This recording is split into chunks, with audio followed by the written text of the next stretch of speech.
ఇక యాదాద్రి భువనగిరి జిల్లా వార్తలు చూస్తే యాదాద్రి భువనగిరి జిల్లా కలెక్టరేట్ ముందు త్రిబుల్ బాతులు నిరసన కార్యక్రమాలు దిగారు. అలైన్మెంట్ మార్చి తమ పొట్టగొట్టారు. బడా కార్పొరేట్ కంపెనీలకు లబ్ధి చేకూర్చే విధంగా అలైన్మెంట్ మార్చి తమ పొలాల మీదుగా రీజనల్ రింగ్ రోడ్డు వెళ్లేలాగా కాంగ్రెస్ పార్టీలోని కొద్దిమంది పెద్దలు కుట్ర చేశారని కూడా బాధితులు ఒక్కసారిగా ఆందోళన వ్యక్తం చేస్తూ అక్కడ కలెక్టర్కి వినతిపత్రం కూడా అందజేయడం జరిగింది. ఇప్పటికైనా సరే అలైన్మెంట్ మార్చాలి, తమకు న్యాయం చేయాలి, లేదంటే మార్కెట్ వాల్యూ ప్రకారం తమ భూములకు రేటు చెల్లించాలని కూడా కొద్ది రోజులుగా త్రిబుల్ బాధితులు ఆందోళన చేస్తూ ఉన్నారు. ఈరోజు ఉధృతంగా ఆందోళన కార్యక్రమాలు చేస్తూ ఉన్నారు. యాదాద్రి కలెక్టరేట్ ముందు దాదాపు 4 గంటల పాటు దీక్ష ధర్నా కార్యక్రమాన్ని నిర్వహించారు.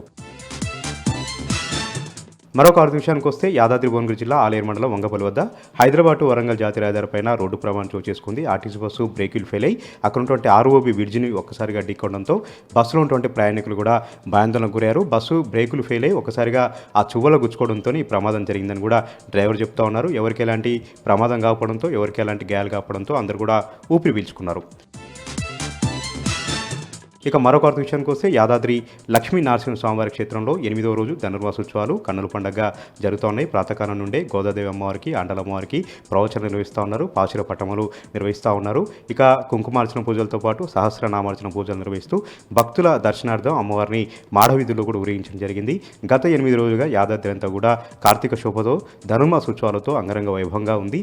నెల రోజుల పాటు కూడా ఇదే రకంగా ధనుర్మాసోత్సవాలు జరుగుతాయని, ఈ నెలలోనే వైకుంఠ ఏకాదశి వేడుకలు జరుగుతాయని కూడా ఆలయ అర్చకులు తెలపడం జరిగింది. ఇక మరొక విషయానికి వస్తే సూర్యాపేట జిల్లా కేంద్రంలో క్రిస్మస్ వేడుకలు ఘనంగా జరిగాయి. ఈ వేడుకలకు మాజీ మంత్రి సూర్యాపేట ఎమ్మెల్యే జగదీష్ రెడ్డి పాల్గొన్నారు. క్రైస్తవులకు కేక్ కట్ చేసి శుభాకాంక్షలు కూడా తెలపడం జరిగింది. గత ప్రభుత్వంలో క్రిస్మస్ వేడుకలను ఎంతో ఘనంగా జరుపుకునే వాళ్ళం.